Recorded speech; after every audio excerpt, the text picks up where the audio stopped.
Hey, welcome to my gay and disabled life, y'all.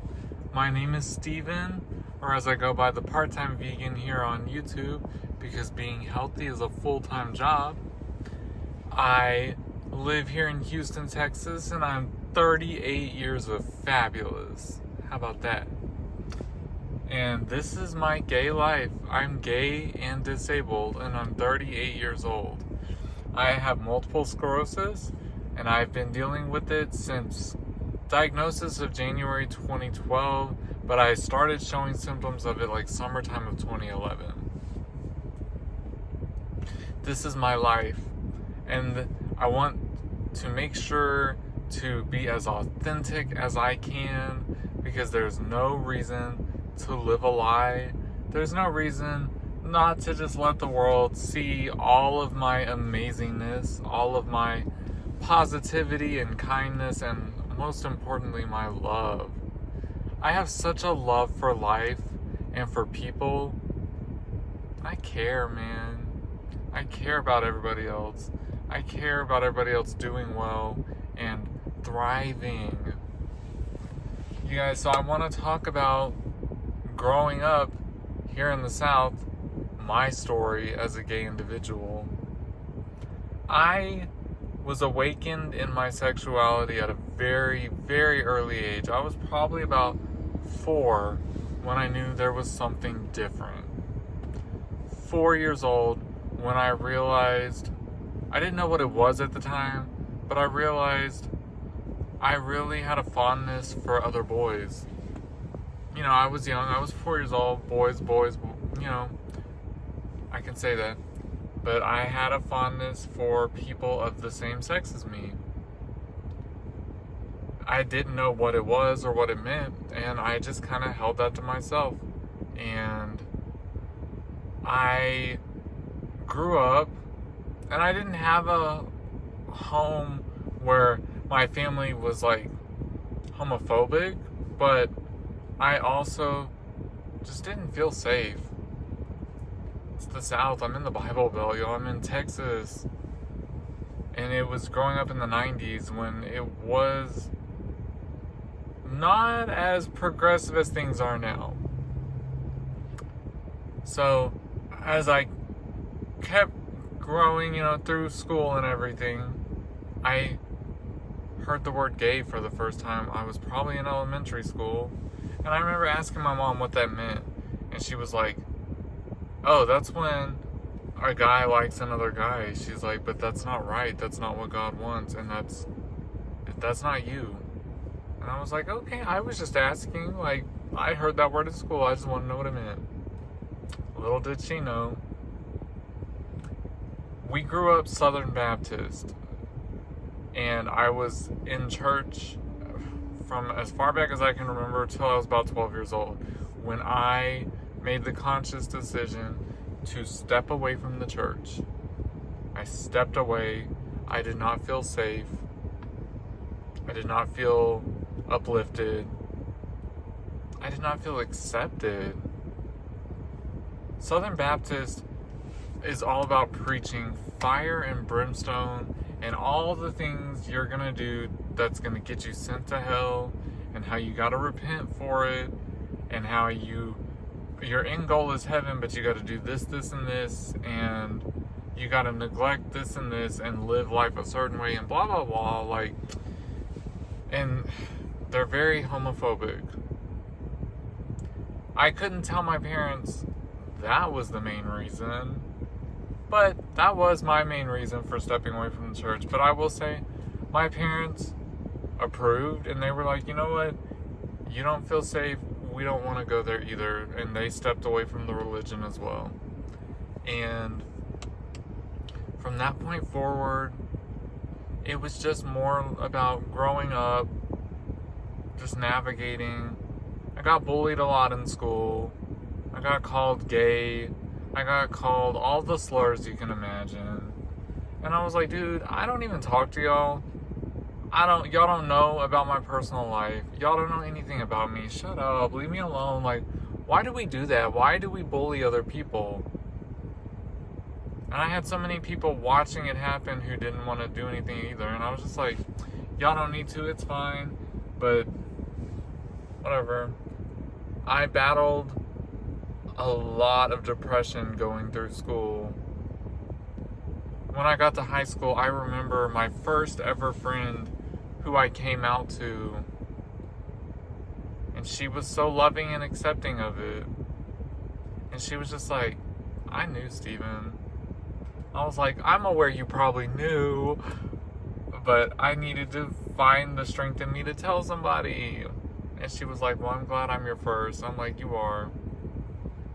And then my best friend was my niece. I raised her since I was 7 years old. We were like this. We were inseparable. And I remember coming out to her. We were sitting in the living room at her mom's apartment watching Disney Channel. And she looked at me and she goes, do you like boys? She's like, because this right here is very gay. And of you to be wanting to watch this with me. And I was like, girl, yes I do. And yes this is. And I'm okay with it. And she was like, I love that. I just wanted to hear you say it. She's like, I love you, Uncle Steve. And I was like, I love you too. And we were thick as thieves all throughout her growing up through high school. When she got to high school, she made the decision to pursue friendships and stuff and kind of separate herself from me. And I was like, I understand. I get it. It's all a part of growing up. But I instilled in you everything I could to raise you right. Y'all, growing up gay in the South is crazy. It's wild. But, you know what though? It made me the strong, fantastic person I am. I remember I didn't come out to my parents till later. I was probably 19 or 20 before I told my mom. And honestly, that was an odd conversation. She approached me. I was in my room working on homework for college, and she was like, Steven, I want to ask you something. And I was like, what's that, Mom? And she was like, you don't ever bring a girl around. She's like, we don't even know you to date anybody. Are you gay? Or do you like girls? And I just asked her, I was like, does it matter? And she was like, no. I'm curious. And I told her, I'm gay, Mom. And it's not that I don't trust you or that I didn't feel safe with you. I don't tell a lot of people. I have been bullied and stuff so much that I kind of have these walls up, and I never felt like talking. And I feel bad because we missed out on a lot of years where me and you could have bonded over it. And she was like, I hate that too, that I didn't make you feel safer.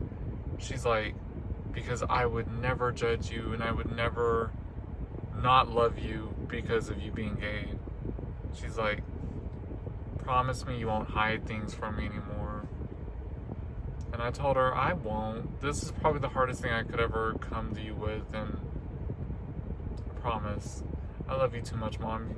My mom was literally my best friend, my biggest supporter, my best confidant. I miss her so much, you guys. She passed away. She finally beat her battle with cancer and transcended to the next level Christmas Eve of 2021. She's always here with me though. I didn't lose my best friend. I gained the most powerful guardian angel anybody could ask for. But I miss her each and every day. It's a pain that never goes away, y'all. I miss my mom so much. I love her to death. And I tell her every day, Mom, I love you and I miss you each and every day till the world ends. You will never be forgotten. Y'all, give me a second. Sorry about that. So, yeah. She was my best friend, and I didn't feel as safe necessarily telling my dad.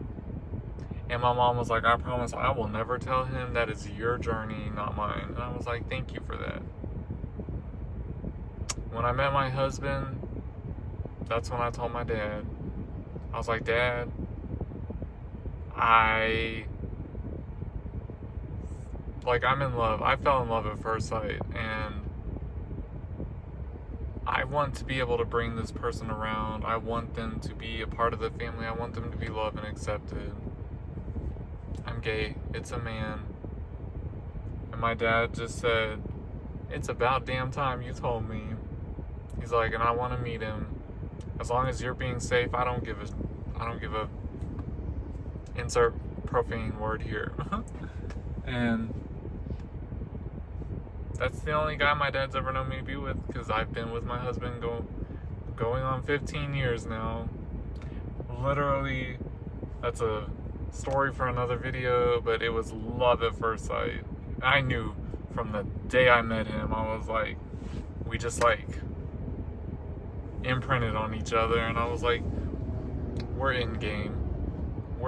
I see you, this is gonna be it. I don't want nobody else.